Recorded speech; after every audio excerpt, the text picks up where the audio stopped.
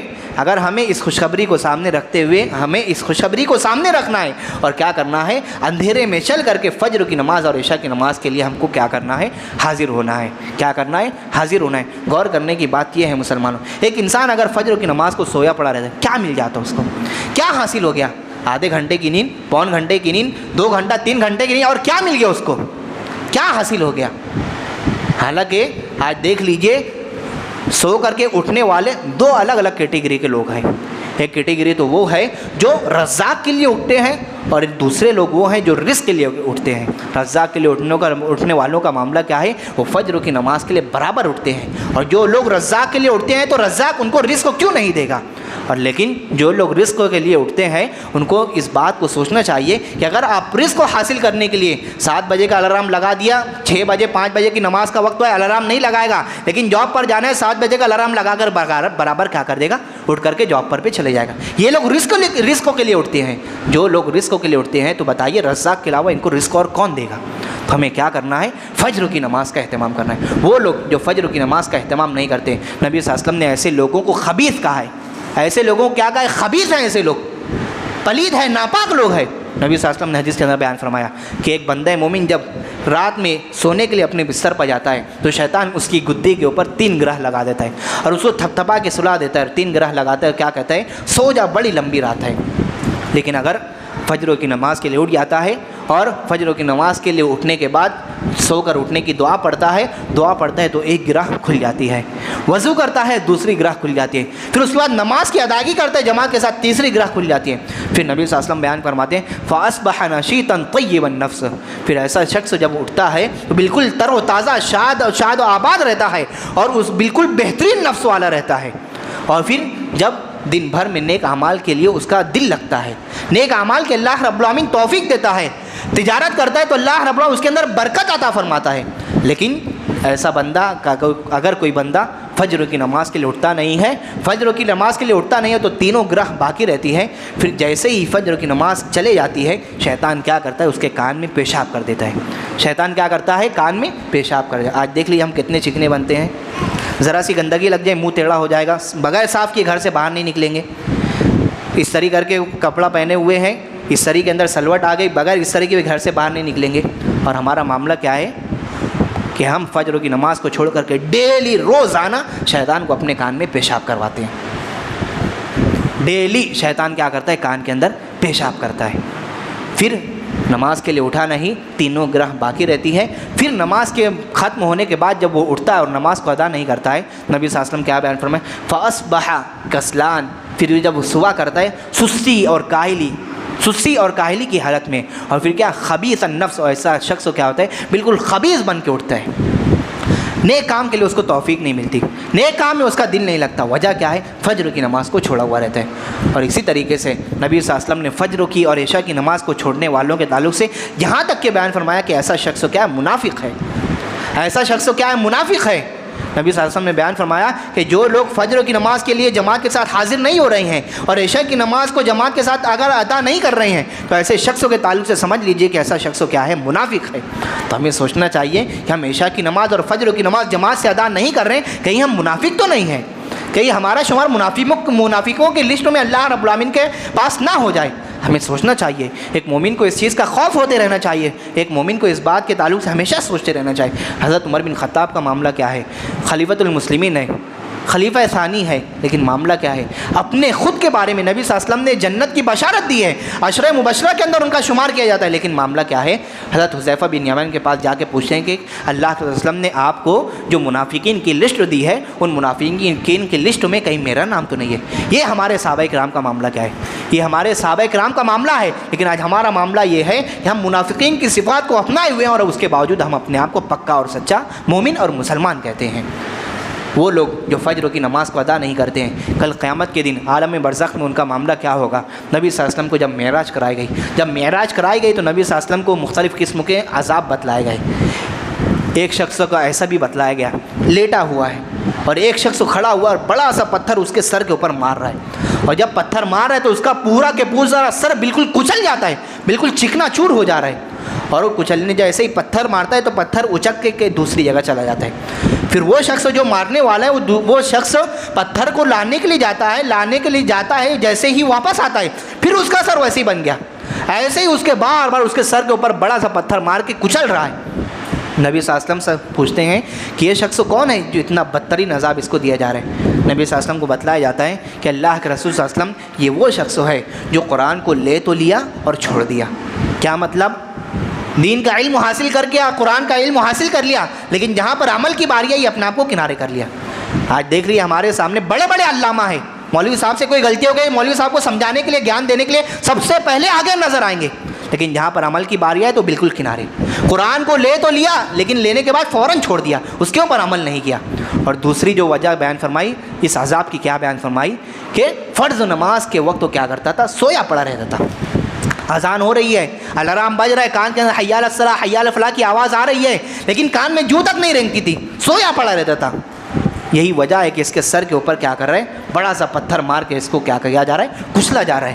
کیا معلوم ہوا فجر کی نماز کی اہمیت، اس کی فضیلت شریعت اسلامیہ میں بہت زیادہ ہے مسلمانوں۔ ایک مسلمان کو چاہیے کہ فجر کی نماز کا اہتمام کرے۔ اگر فجر کی نماز کا اہتمام کرنے والا بن گیا تو یقیناً وہ اپنے آپ کے بارے میں کہہ سکتا ہے کہ منافقین کی جو ایک علامت ہے کہ فجر کی نماز کو ترک کرنا، یقیناً میں منافق نہیں ہوں کیونکہ میں فجر کی نماز کو پڑھ رہا ہوں۔ اگر منافق نہیں ہے تو اس کے بعد معاملہ یہ ہوگا کہ اللہ رب العالمین اسی فجر کی نماز کی ادائیگی کی بنیاد پر جہنم سے نجات دے دے گا اور جنت میں داخلہ دے دے گا۔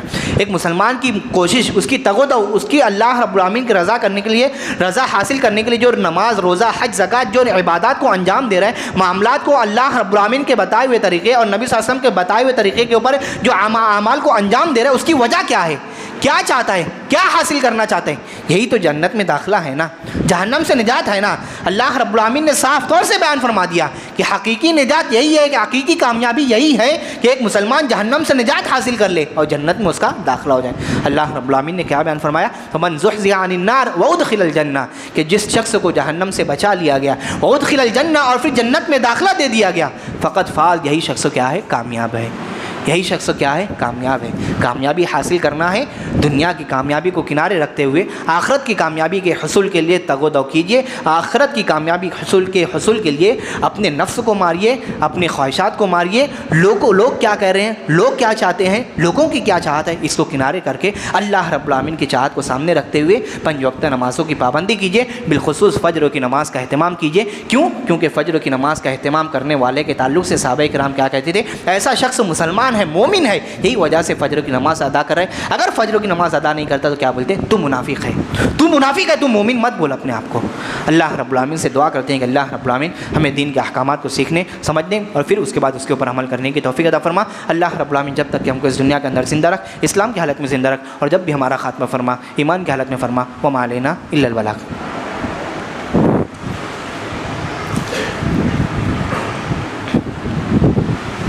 الحمد للہ نحمده ونستعینه